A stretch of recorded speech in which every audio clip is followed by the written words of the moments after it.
What's up, everyone, to another video, Full Speed Impulse, and today we are talking more about our 2016 Ram, and today we're going to be installing an oil catch can. The reason why you want to run a oil catch can on any of your it's not even just Rams, it's Chevys, it's all of them, guys. But once you start putting a little miles on these motors and all that, you tend to get a little bit of engine blow by, and it's not the worst thing in the world. It just means that your engine's getting a little bit older. Now, what makes this oil catch can such a great thing is when your motor is getting that little bit of engine blow by. We're not talking about like a lot crazy, but it just adds up over time. What they set up as the factory here is they have it go back into your air intake and have it blow it back into the engine. All right, but the reason for the catch can is it's supposed to help keep the performance of your engine alive, guys. It keeps from all that oil going back into your air intake, your manifold, all that stuff, and just keeps it from getting gunked up where that will limit your performance of your engine. It's just a great way to prolong performance and the life of your engine. And it's a cheap upgrade, guys. Whether you buy one off at Amazon or you buy one off of Jeg, Summit, and you spend a little bit extra money for a name brand, but they're all about the same in the end. Today we got a good old Amazon one. We actually got off our buddy because he wasn't going to use it, so we're going to install it on the Ram, and we got to find spots to mock it up, and let's get at it. First things first, guys, this is your oil catch can right here. It has a directional as far as in and out, and they do give you some extra parts. They give you some hoses. They give you some different nipples and all that you're going to want to use depending on what size hose your vehicle runs. And and this right here is almost like a filtration system. So what that does, I'm going to open this up for you guys. All right, so here you go. It comes in through here, and this is just like a little minor filter device here. That's all it is.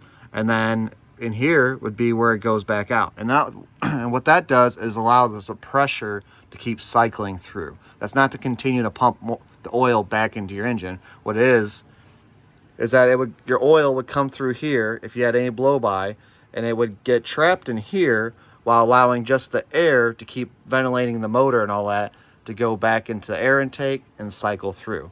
That's all that's for. And what's nice is you actually get a little dipstick too, so you don't always have to unscrew this and check to see if it's full or not. You just easily undo this here, pull it out, like, all right, I'm good to go, I don't have that much oil, and then put it back in. And that's the only good time, guys, you pull out a dipstick, you're going to be excited not seeing any oil on it.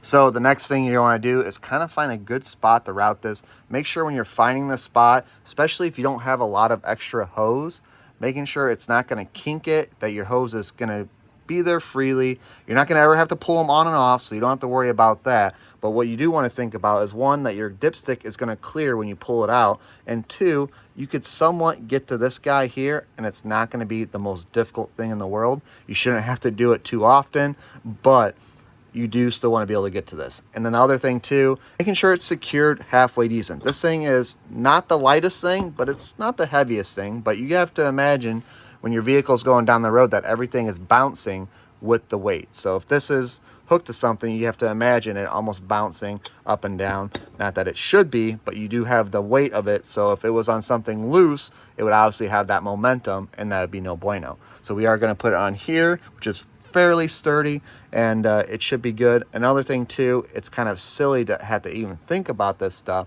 but because you do have your belts and your pulleys and all that here, and your fan, make sure you're not mounting this somewhere that if it were to fall, it does not land in some type of moving part of the engine to where once it would instantly fall, it would put you to where you pretty much wouldn't be able to go anywhere. You wouldn't be mobile because you have an oil catch can stuck in a fan shroud, and last time I checked, that's no bueno. So as you can see, we already took our air filter off. We already been trying to mock stuff up a little bit, and we're going to drill holes from this side here, because on the back of that oil catch can is where this bracket goes, which has threads on it here. So we'll drill our holes, and then we'll put it on this side here, and we'll thread the bolts through with probably like a washer and all that, and probably put some good Loctite on there, would be smart.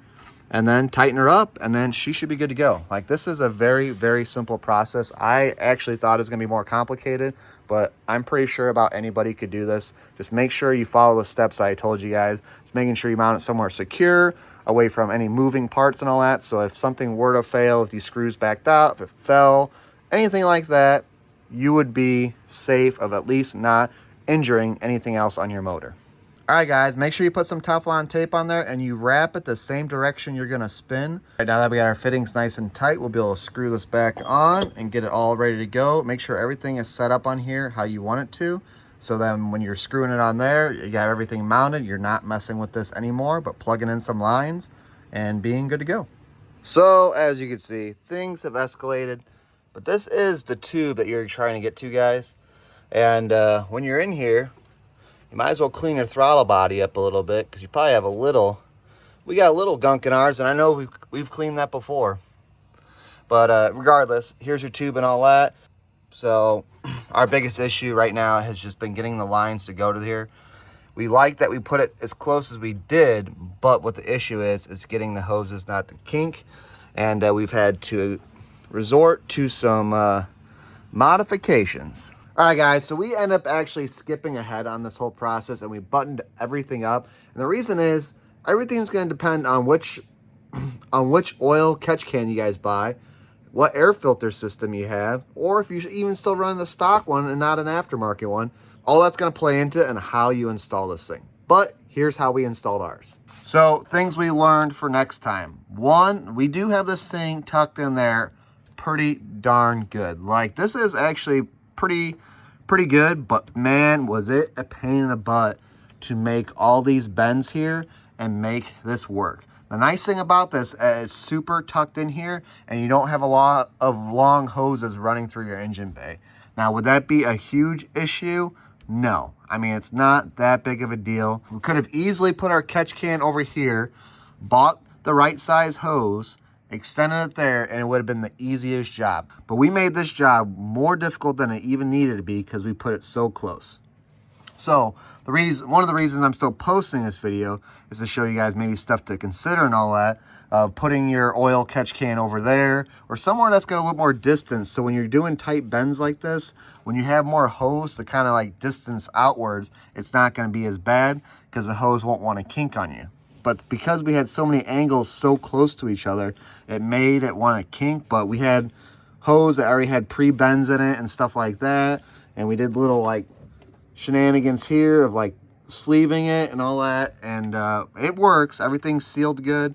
But I personally would not do it again like this, so close. Like I said before, now she is all hooked up. So what you have here is just like your little dipstick. You unscrew this, you'll pull it out. You'll see if there's any fluid on it, and hopefully there's not. And like I said, again, the whole idea behind this is to keep oil from going back into your intake and going into your motor and gunking stuff up. It's just a little bit of device. Hopefully you're not getting that much blow by to where you're emptying this thing every oil change or something like that. You should only get a little bit, and I imagine we shouldn't have to dump this thing for a very long time. At least that's what I'm hoping.